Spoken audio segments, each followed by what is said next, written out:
கிறிஸ்துவில் பிரியமான உடன் விசுவாசிகளே, உலகம் முழுவதிலுமிருந்து இந்த செவ்வாய்க்கிழமை காலையில் நம்முடைய இணைந்திருக்கிற கர்த்தருடைய பிள்ளைகளே, உங்கள் யாவரையும் கர்த்தருடைய பரிசுத்த நாமத்தில் இந்த காலை பொழுதில் வாழ்த்துக்களையும் வணக்கங்களையும் உரித்தாக்குகின்றார். நாம் இணைந்து கர்த்தரை ஆராதிக்கலாம். இந்த காலை தொழுகையின் ஆரம்பம் பிதா, குமாரன், பரிசுத்த ஆவியின் நாமத்துள்ளது. ஆமென். ஜெபிப்போம். பரிசுத்தரும் கிருபை நிறைந்தவருமாக்கிய நல்ல தகப்பனே, தவக்காலத்தில் மறுபடியும் ஒரு புதிய நாளை, காலை பொழுதை நாங்கள் காணவா இந்த செவ்வாய்க்கிழமை அதிகாலையில் தேவ சமூகத்தில் வந்து கர்த்தரை ஆராதிக்கவா, உம்முடைய திருவார்த்தைகளை தியானிக்கவா எங்களுக்கு கிடைத்திருக்கிற நல்ல வாய்ப்புக்காய் ஸ்தோத்திரம் ராஜா. இன்றைக்கும் திருவசனத்தின் மூலம் தேவ சித்தத்தை நாங்கள் உணர்ந்து கொள்ளவா, கர்த்தருடைய நாமத்தை மைமைப்படுத்தவா, இந்த நாளில் அவருடைய கிருபையை பெற்றுக்கொள்ளவா எங்களுக்கு நீர் உதவி செய்யும்படி செபிக்கிறான். இந்த ஆராதனை முழுவதும் தெய்வ நாமத்துக்கு மட்டுமே மகிமை செலுத்தக்கூடியதாக இருக்கட்டும் ஐயா. எங்களை முற்றிலும் மறைத்து போடும் துதி கன மகிமையெல்லாம் உமக்கு ஒருவருக்கே செலுத்துகிறான். இயேசு கிறிஸ்துவின் நாமத்தில் பிதாவே, ஆமென். பாடல் புத்தகத்தில் 28வது பாடல், வாரும் எமது வறுமை தீர என்ற அந்த ராகத்தில் இந்த பாடலை பாடுவோம்.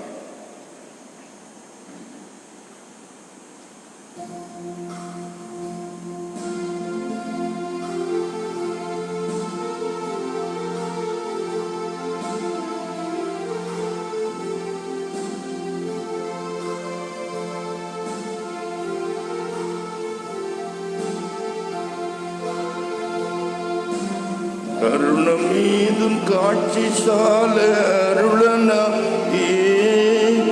திவ்ய சர்வ நீதியே, சருளநாதியே, சர்வ நீதியே, கருணையாசன பிரதாப சமூக சன்னதா, மெய் பரம உன்னதா சமூக சந்நிதா, மரம உன்னதா, பரசுரனர் பணிந்து போற்றும் பரமநாயகா, நின் பக்த தாயகா, பரமநாயகா, பக்த தாயகா, உன்னதத்திலும் தென்னை ஆளும் ஒரு பரம்பரா, நற்கருணை அம்பரா, ஒரு பரம்பரா, கருணை அம்பரா, அரிய வல்வினை குரவான தட்சகா, ஓரானதி ரட்சகா, வான தட்சகா, ஓரானதி ரட்சகா, அலகை நரகை அகத்தி முழுதும் அடிமை கொண்டவா, என் அருமை கண்டவா, அடிமை கொண்டவா, என தருமை கண்டவா, தருணம் மீதும் காட்சி சால அருளநாதியே, திவ்ய சர்வ நீதியே, அருளநாதியே, திவ்ய சர்வ நீதியே. 119வது சங்கீதம் 33 முதல் 40 வரை உள்ள வசனங்கள். 119ஆம் சங்கீதம் 33 முதல் 40 வரை.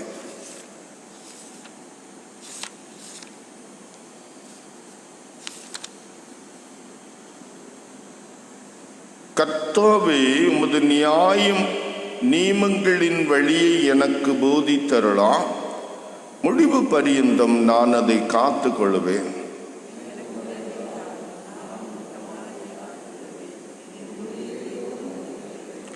உமது கற்பனைகளின் பாதையில் என்னை நடத்தியருளும், அது எனக்கு பிரியம்.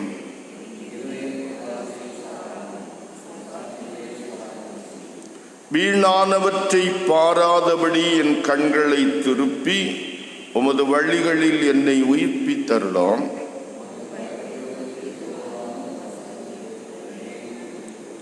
நான் அஞ்சுகிற நிந்தையை விலக்கி அருளும், உமது நியாய தீர்ப்புகள் நலமானவை. வாஞ்சையாயிருக்கிறேன், உமது நீதியினால் என்னை உயிர்ப்பித்தருளும். பிதாவுக்கும் குமாரனுக்கும் பரிசுத்த ஆவிக்கும் மகிமை உண்டாவதாக, ஆதியிலும் இப்போதும் எப்போதுமான சதா காலங்களாய் இருக்கிறபடியே ஆமென். அமர்ந்திருப்பான். இன்னைக்கு அங்கு கொடுக்கப்பட்ட முதல் திருமுறை பகுதி நீதிமொழிகளின் புஸ்தகம் 24ஆம் அதிகாரம் 8 முதல் 12 வரை உள்ள வசனங்கள். நீதிமொழிகள் 24ஆம் அதிகாரம் 8 முதல் 12 வரை.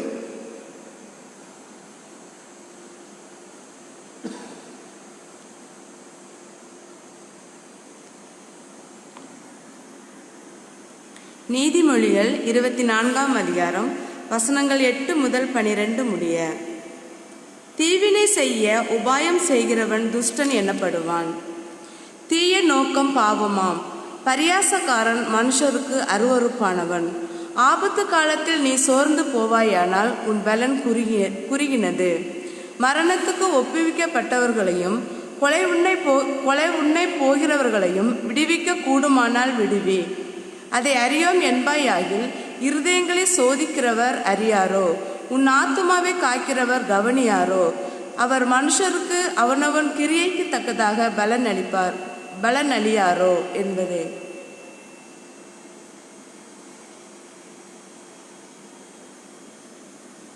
இன்றைக்கான முதல் திருமுறை பகுதி வாசித்து முடிந்தது. அப்படி இன்றைக்காக கொடுக்கப்பட்ட நற்செய்தி பகுதி பரிசுத்த மத்தேயு எழுதிய நற்செய்தி நூல் 27ஆம் அதிகாரம் 17 முதல் 22 வரை உள்ள வசனங்கள். பொறாமையினாலே அவரை ஒப்பு கொடுத்தார்கள் என்று பிலாத்து அறிந்து அவர்கள் கூடியிருக்கையில் அவர்களை நோக்கி, எவனை நான் உங்களுக்கு விடுதலையாக்க வேண்டும் என்றிருக்கிறீர்கள்? பரபாசையோ, கிறிஸ்து எனப்படுகிற இவர் இயேசுவையோ என்று கேட்டான். அவன் நியாயாசனத்தில் உட்கார்ந்திருக்கையில் அவனுடைய மனைவி அவனிடத்தில் ஆள் அனுப்பி, நீர் அந்த நீதிமானை ஒன்றும் செய்ய வேண்டாம், அவர் நிமித்தம் இன்றைக்கு சொப்பனத்தில் வெகுபாடு பட்டேன் என்று சொன்னாள். பரபாசை விட்டுவிட கேட்டுக்கொள்ளவா, இயேசுவை கொலை செய்விக்கவாம் பிரதான ஆசாரியரும் மூப்பரும் ஜனங்களை ஏவி விட்டார்கள். தேசாதிபதி ஜனங்களை நோக்கி, இவ்விருவரில் எவனை நான் உங்களுக்கு விடுதலையாக்க வேண்டும் என்று கேட்டார். அதற்கு அவர்கள் பரபாசு என்றார்கள். பிலாத்து அவர்களை நோக்கி, அப்படியானால் கிறிஸ்து எனப்பட்ட இயேசுவை நான் என்ன செய்ய வேண்டும் என்று கேட்டால், அவனை சிலுவையில் அறைய வேண்டும் என்று எல்லாரும் சொன்னார்கள் என்பது. இன்றைக்கான நற்செய்தி பகுதியும் வாசித்து முடிந்தது. திருமறை பகுதிகளை வாசிக்க கேட்டனா நின்றவாறு பயபக்தியோடு திரியக கடவுளிலே வைத்திருக்கிற விசுவாசத்தை அப்போஸ்தலர் விசுவாச பிரமாணத்தின்படி அறிக்கை செய்வான். பரலோகத்தையும் பூலோகத்தையும் படைத்த சர்வத்திற்கும் வல்ல பிதாவாகிய கடவுளை விசுவாசிக்கிறேன்.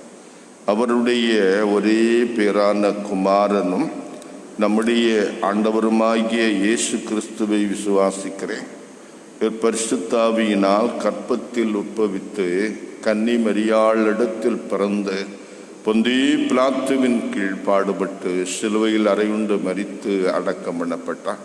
பாதாளத்தில் இறங்கி 3ஆம் நாள் மரித்தோலிருந்து உயிர்த்தெழுந்தார். பருத்துக்கேறி சர்வத்திற்கும் வல்ல பிதாவாகிய கடவுளின் வலது பார்சத்தில் வீற்றிருக்கிறார். அவ்விடத்திலிருந்து உயிருள்ளோரையும் மரித்தோரையும் நியாயம் தீர்க்க வருவார். பரிசுத்த ஆவியானவரை விசுவாசிக்கிறேன். பொதுவான பரிசுத்த கிறிஸ்தவ சபையும் பரிசுத்தவான்களின் ஐக்கியமும் பாவ மன்னிப்பும் சரீர உயிர்த்தெழுதலா நித்திய ஜீவன் உண்டென்று விசுவாசிக்கிறேன். ஆமென். அமர்ந்திருப்போம். நம்முடைய பிதாவாகிய கடவுளிடமிருந்தும் கர்த்தராகிய இயேசு கிறிஸ்துவிடமிருந்தும் இந்த செவ்வாய்க்கிழமை காலையில உங்கள் ஒவ்வொருவருக்கும் கிருபையும் சமாதானமும் பெருக கடவுது. ஆமென். இந்த நாளின் காலை தியானத்துக்காக ஆவியானவர் நமக்கு தருகிற இறை வார்த்தை மத்தேயு நற்செய்தி நூல் 27ஆம் அதிகாரம் 19ஆம் வசனம். அவன் நியாயாசனத்தில் உட்கார்ந்திருக்கையில் அவனுடைய மனைவி அவனிடத்தில் ஆள் அனுப்பி, நீர் அந்த நீதிமானை ஒன்றும் செய்ய வேண்டாம், அவன் நிமித்தம் இன்றைக்கு சொப்பனத்தில் வெகு பாடுபட்டேன் என்று சொல்ல சொன்னாள் என்பது. ஜெபிப்போம். நல்ல கடவுளே, இந்த காலையில் இந்த வார்த்தையின் மூலம் நீர் எங்களோடு பேசுகிறதற்காக ஸ்தோத்திரம். ஆவியானவர் வெளிப்படுத்தி தருகிற தேவ ரகசியங்களை ஆவிக்குரிய பிரகாரம் விளங்கி கொள்ளவும் ஏற்றுக்கொள்ளவும் லீதியாளின் திறந்த இருதயத்தை எங்களுக்கு தார். இயேசுவின் நாமத்தில் பிதாவே, ஆமென். கிறிஸ்துவில் மிகவும் பிரியமானவர்களே, தவக்காலத்தில் இந்த காலை தியானங்களில் இயேசு கிறிஸ்துவின் பாடுகளையும் அவருடைய சிலுவை பாடுகளோடு சம்பந்தப்பட்ட மனிதர்களையும் சரித்திர புருஷர்களையும் நாம் தியானித்து வருகிறோம். இன்றைக்கு இந்த சிலுவை பாடுகளிலே சம்பந்தப்பட்டவராக நாம் தியானிக்கின்றவர் பிலாத்துவினுடைய மனைவி. வேதத்தில் பிலாத்துவை பற்றி நிறைய சொல்லப்பட்டிருக்கிறது. இந்த பிலாத்துவின் மனைவியை பற்றி அதிகமாக நாம் வாசிக்கவில்லை. இந்த பெண்மணியினுடைய பெயர் வேத புத்தகத்தில் எங்கேயுமே குறிப்பிடப்படவில்லை. ஒரு சில வரலாற்று ஆசிரியர்கள் இவளுடைய பெயர் கிளாடியா என்று சொல்லுகிறார்கள். இவர்கள் செய்த பணி என்ன? பிலாத்து நியாயாசனத்திலே உட்கார்ந்திருக்கையில்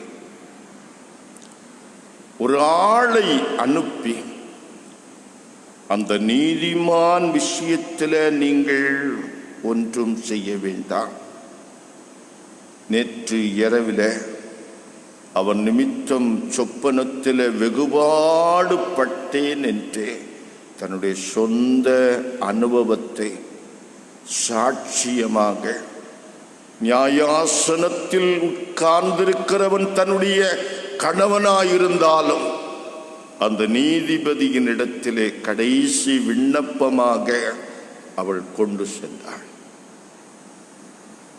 என் அன்புக்குரியவர்களே, நீதிமன்றங்கள், நியாயாசனத்திலே உட்கார்ந்திருக்கிற நீதிபதிகள் நியாயத்தை செய்ய வேண்டும். ஆனா இன்றைக்கு நீதிமன்றங்களில் எல்லாவற்றிலேயும் நியாயம்தான் செய்யப்படுகிறதா என்றால் இல்லை. 1952ஆம் ஆண்டு அமெரிக்க ஆட்சியாளர்களுக்கு எதிராக ஒரு கூட்டம் புரட்சி செய்தது. அதை ஆன் அமெரிக்கன் ஆக்டிவிட்டிஸ் என்று அமெரிக்காவிலே சொல்லப்படுகிறது. அவர்கள் எல்லாரையும் ராசன்பர்க் என்று சொல்லக்கூடிய இடத்துல நீதிமன்றம் விசாரித்து கொண்டிருக்கிறது. இவர்கள் அந்த நீதிமன்ற வளாகத்துக்குள்ளாலேயே நீதி வேண்டும், நீதி வேண்டும் என்று கூக்குரல் இட்டுக் கொண்டிருக்கிறார்கள். தலைமை நீதிபதி நீதிமன்றத்துக்குள்ளே வருகிறார். அவருடைய இருக்கையிலே உட்கார்ந்து கொண்டு சொல்லுகிறார், இது நீதிமன்றம், இங்கே நீதி மாத்திரம் தான் சொல்லப்படும். இங்கே வருகிறவர்கள் நீதியை எதிர்பார்க்கலாம். ஆனால் குற்றவாளியாக இந்த நீதிமன்றத்திற்கு வந்த பிறகு நீதியை செய்ய வேண்டும் என்று எங்களிடத்தில் சொல்லித் தருவதற்கு உங்களுக்கு உரிமை இல்லை. ஏனென்றால் அது எங்களுடைய கடமை. அதற்காகவே நாங்கள் இந்த நீதி ஆசனத்தில் உட்கார்ந்திருக்கிறோம். நீங்கள் இரக்கத்தை கேட்கலாம். நீங்கள் கூக்குரல் இடுவது இரக்கம் வேண்டும், இரக்கம் வேண்டும் என்று கேட்கலாம். இந்த நீதிமன்றத்தில் இரக்கம் கொடுப்பதில்லை. அதை ஆட்சியாளர்களிடத்தில் தான் நீங்கள் கேட்க வேண்டும். ஆகையினால நீதிமன்றத்திலே வந்து நீதி வேண்டும் என்று கேட்டதும் வீணு. இரக்கம் வேண்டும் என்று கேட்டால் அது இங்கே கிடைக்கவும் செய்யாது என்று சொன்னார் ராசன்பர்க் தலைமை நீதிபதி. என் அன்புக்குரியவர்களே, பிலாத்து நியாயாசனத்தில் உட்கார்ந்திருக்கிறார். இந்த நியாயாசனத்துக்கு பெயர் கபத்தா என்று வேதம் சொல்லுகிறது. யோவான் 19ஆம் அதிகாரம் 13ஆம் வசனத்தில் பிலாத்து இந்த வார்த்தையை கேட்ட பொழுது இயேசுவை வெளியே அழைத்து வந்து தளவரிசைப்படுத்தின மேடை என்றும் எபிரேய பாஷையிலே கபத்தா என்றும் சொல்லப்பட்ட இடத்துல நியாயாசனத்தின் மேல் உட்கார்ந்தார்.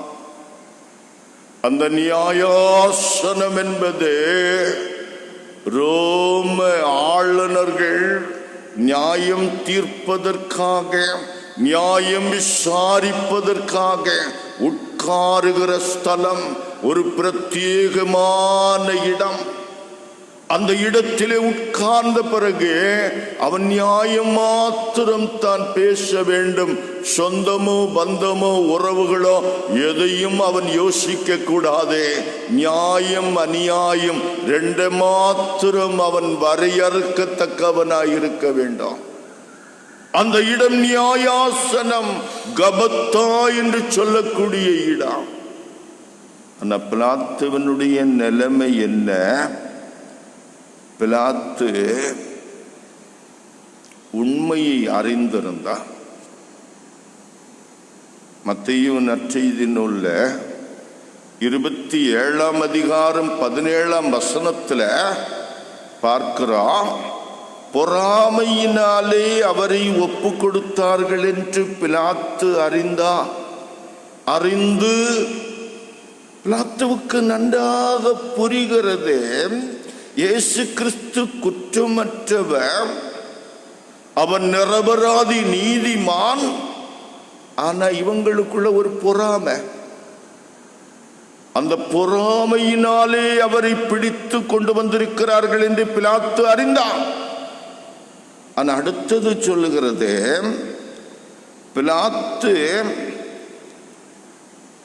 சூழ்நிலையை பார்க்கிறான். மத்தேயு 27:21 தேசாதிபதி ஜனங்களை நோக்கி, எவனை இவ்விருவரில் எவனை நான் உங்களுக்கு விடுதலையாக்க வேண்டும் என்று கேட்டான். அதற்கு அவர்கள் பரபாசை என்றார்கள். இந்த கூடி வந்திருக்கிற ஜனங்கள் இருக்கிறார்களே, இயேசு கிறிஸ்துவை சிலுவையில் அறையும் இந்த கொலை குற்றவாளி கலகக்காரன் பரபாசை விடுதலை செய்யும் என்று கேட்கிறார்கள். அதுக்கு காரணம் என்ன? 20ஆம் வசனம் மத்தேயு 27:20 பரபாசை விட்டுவிட கேட்டுக் கொள்ளவும் இயேசுவை கொலை செய்விக்கவும் பிரதான ஆசாரியரும் மூப்பரும் ஜனங்களை ஏவி விட்டார்கள். ஒரு பக்கம் இவனுக்கு உண்மை தெரிகிறது, இன்னொரு பக்கம் சூழலை வித்தியாசமாக இருக்கிறது. உண்மையை ஏற்றுக்கொள்கிற மனநிலைமையில மக்கள் கூட்டம் இல்லை. நியாயாசனத்திலே நீதிபதியை குற்றவாளியாக்க வந்திருக்கிற மக்கள் கூட்டம் இல்லை. ஆனா இவன் தடுமாறினான்.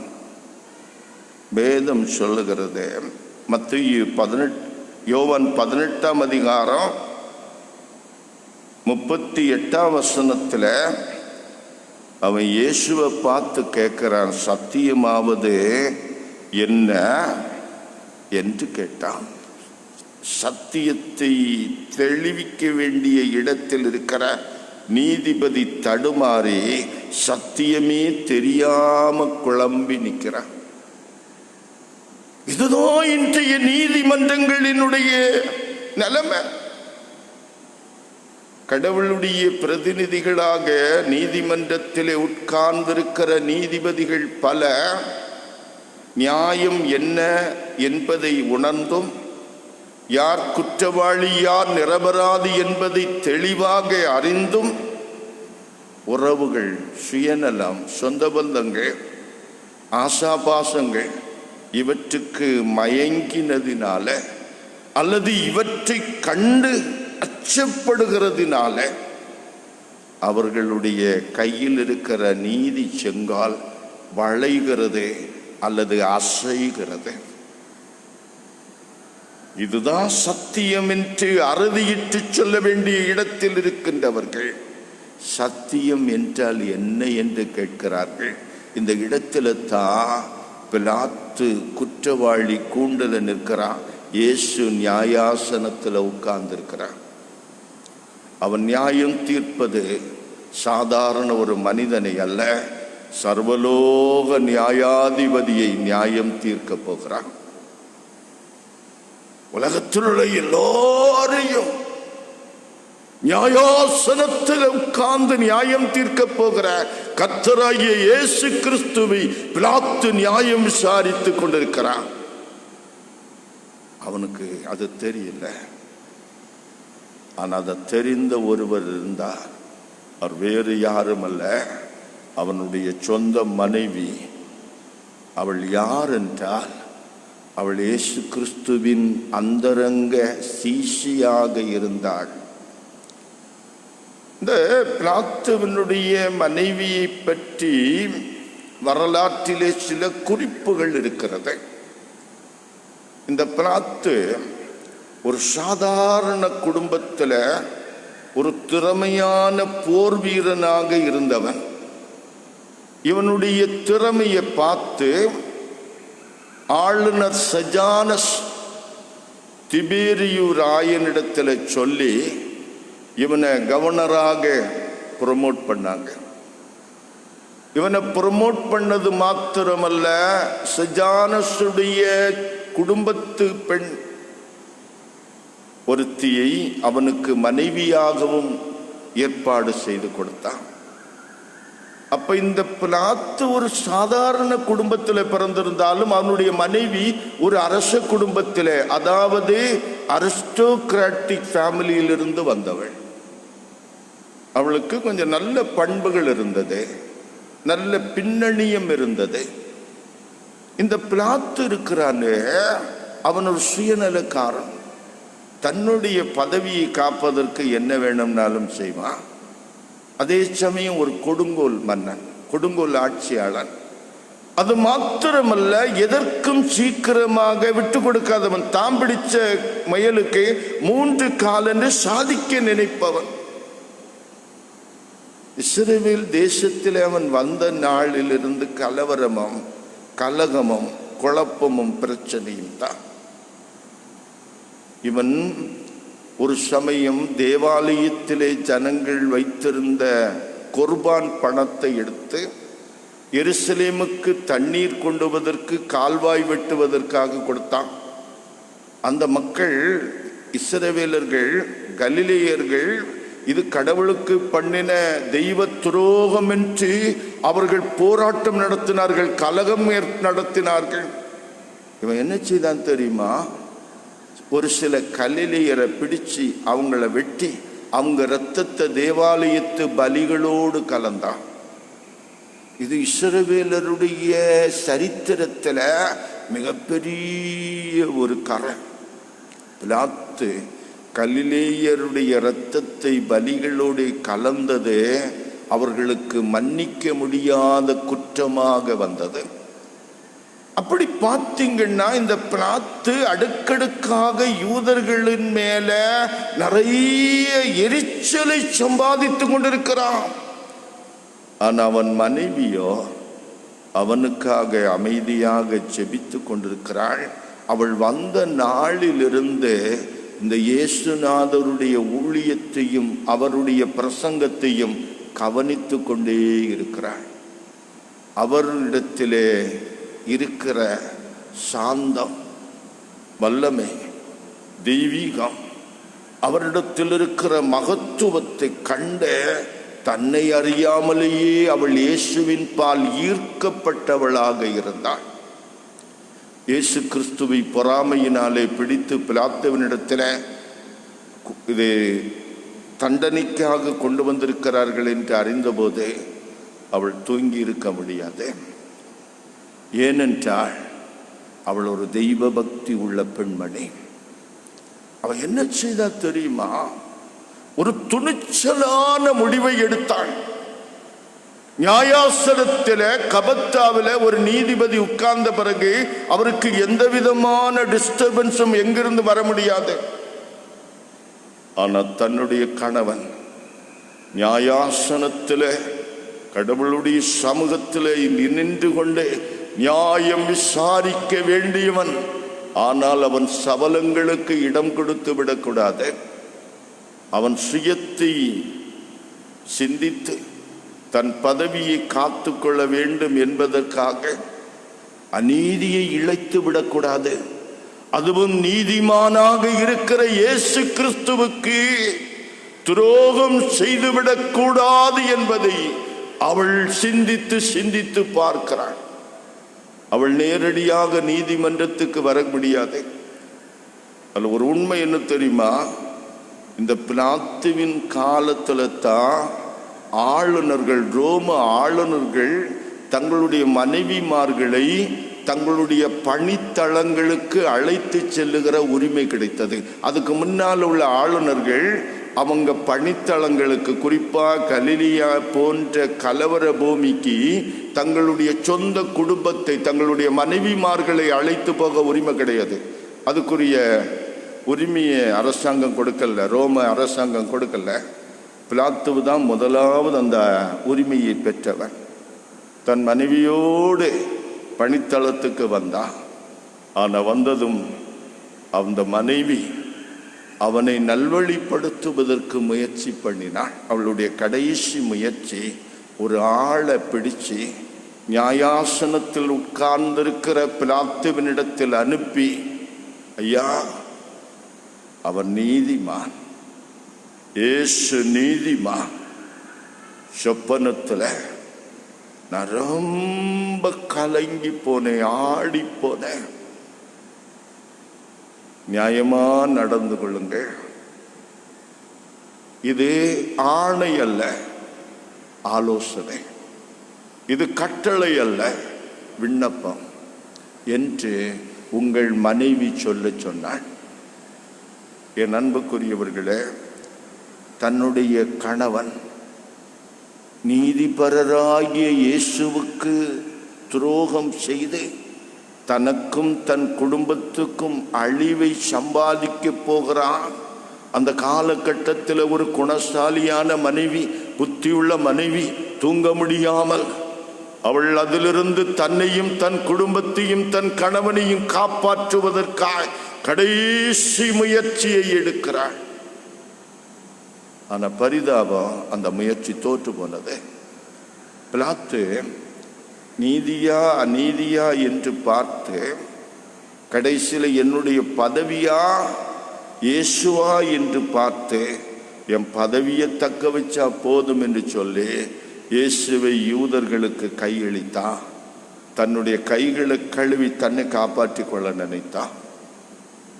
இதைத்தான் இயேசுநாதர் சொன்னார், தன் ஜீவனை ரட்சிக்க விரும்புகிறவன் அதை இழந்து போவான், என் நாமத்து நிமித்தம் அதை இழந்து போகிறவன் அதை பெற்றுக்கொள்வான். ஆனால் பிலாத்துவனுடைய மனைவி இருக்கிறாங்களே, நீதிமொழிகள் 24 அதிகாரம் 11 வசனம், மரணத்துக்கு ஒப்புவிக்கப்பட்டவர்களையும் கொலை உண்க போகிறவர்களையும் விடுவிக்க கூடுமானால் விடுவி என்று சொல்லி நியாயத்தின் மேல் தணியாத தாகமும் நீதிமானாகிய இயேசுவின் மேல் மாறாத விசுவாசத்தையும் கொண்டிருந்தாள். வரலாறு என்ன சொல்ல தெரியுமா? பிலாத்து இயேசுவை சிலுவையில் அறைந்தான். கொஞ்ச நாட்களுக்குள்ள பிலாத்து பதவியை இழந்து அவன் தற்கொலை செய்தான்.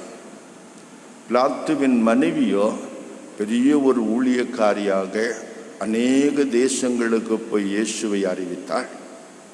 அவள் திருச்சபை வரலாற்றிலே ஒரு பெரிய சுவிசேஷியாக கருதப்படுகிறாள், அறியப்படுகிறாள். பிலாத்து தன் ஜீவனை நஷ்டப்படுத்தி போனாள். இன்றைய காலையில் ஒரே ஒரு சிந்தனை தான். குடும்ப தலைவிகள், குடும்ப தலைவர்கள் தவறி போகிற நேரத்தில் உங்களுடைய பங்களிப்பு என்னவாக இருக்க வேண்டும் என்பதற்கு பிலாத்துவின் மனைவி ஒரு எடுத்துக்காட்டு.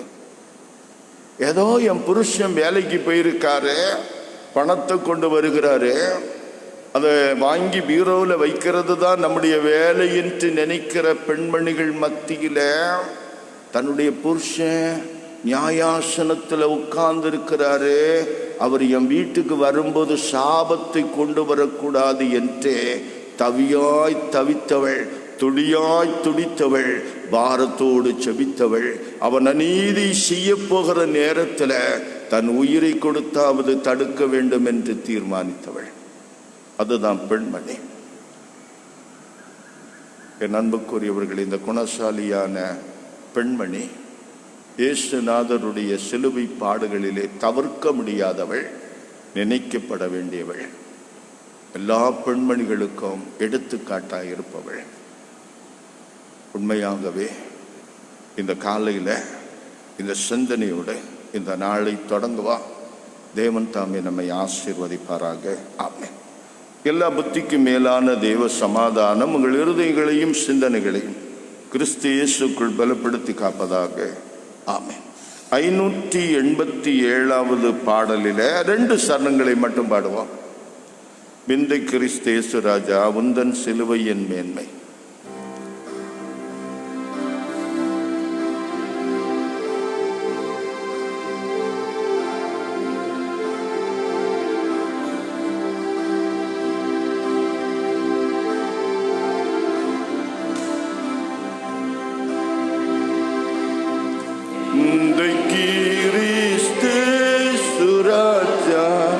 உந்தன் சிலுவையின் மேன்மை, உந்தன் சிலுவையின் மேன்மை, சுந்தரம் மிகும் இந்த பூவில், தரம் மிகும் எந்த மேன்மைகள் எனக்கு இருப்பினும், மைகள் எனக்கு இருப்பினும், கிறிஸ்து ராஜா உந்தன் சிலுவையின் மேன்மை, உந்தன் சிலுவையின் மேன்மை. ஆஸ்தி உயர்ந்த கல்வி செல்வாக்குகள் மிக இருப்பினும், ஆஸ்தி உயர்ந்த கல்வி செல்வாக்குகள் மிக இருப்பினும், குருசை நோக்கி பார்க்க எனக்கு, பார்க்க எனக்கு உரிய பெருமை யாவும் அற்பமே, உரிய பெருமை யாவும் அற்பமே. இந்த கிறிஸ்து ராஜா உந்தன் சிலுவையின் மேன்மை, உந்தன் சிலுவையின் மேன்மை. குருசே ஆசிக்கில்லா ஊற்றம் வற்ற ஜீவநதியா, ஆசிக்கில்லா ஊற்றம் வற்ற ஜீவநதியா, தூங்குறத்த